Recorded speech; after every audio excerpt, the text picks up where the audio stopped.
The question that we are going to answer today is, what is Scratch? Is it for you or for your kids? Now, majorly for kids, right? So, why? So, here I am explaining this is first of all Scratch. This is a project by MIT, and this is a good project if you are starting to learn. Now, if you are a 5-year-old or a 10-year-old and do not know anything about programming, or your kid is in this range, right? Then this is for you. It is not a programming language if you are thinking of making money, or maybe that you think your son will later make money out of it. I'm not gonna suggest that or say that. This is a milestone in the path of learning multiple things that later will lead to money. In easiest words, Scratch programming will help him learn how to program. Once he knows how to program, like imagine that this is a kid, okay, and he feels that, okay, there is nothing cool in this world, I like gaming and I don't want to program, right, and has very low attention span. Go for this. Why? Because using Scratch programming, it will be easier for him to learn the concepts like if statements, loops, and stuff like that, which are important. And if you learn through a language that can make money, like Python or Java, that process is good, not bad. But is that for this guy? Probably not. So that's the reason, or that's the person who needs to learn this. Majorly kids. Now, there is a small use case. If you are a 70-year-old plus guy, or someone who is super frustrated that I am not able to learn programming, this is again a starting point for you.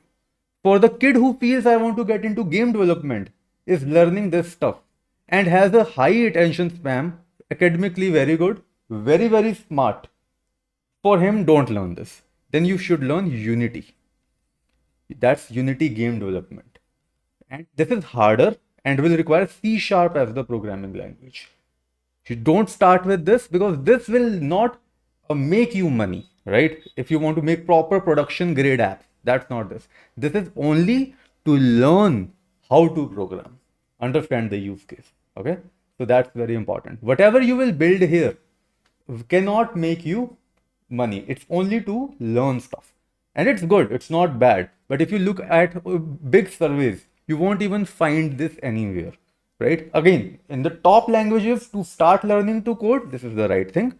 And how it works, it's very easy. You drag and drop the different things from this left hand side to create code, and this code gets executed here. This is like the output window. Okay, there are a lot of things, but at an overview level, this is how it works, right? And again, there are different sprites that you can animate, and there is animations, there are sounds.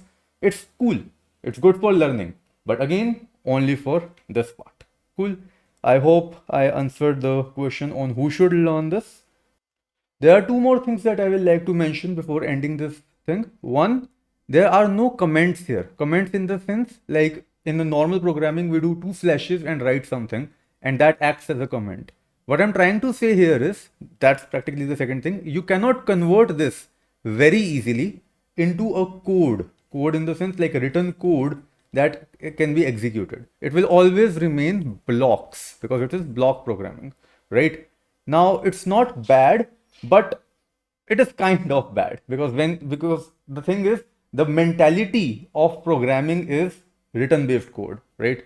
So that's another thing to keep in mind, because then your kid will be like, okay, this is how programming works. So again, as I said, it's not bad, but when he will shift from block coding to normal coding, he will face a little bit of problem, but that's normal. Okay, just a thing to mention that there are no comments. If you want to create comment, this is how you create comments. You have to put an arrow and add a snippet. Cool. So that's what I wanted to mention as well. All right, that's it for this video. Thanks. If you liked, please subscribe.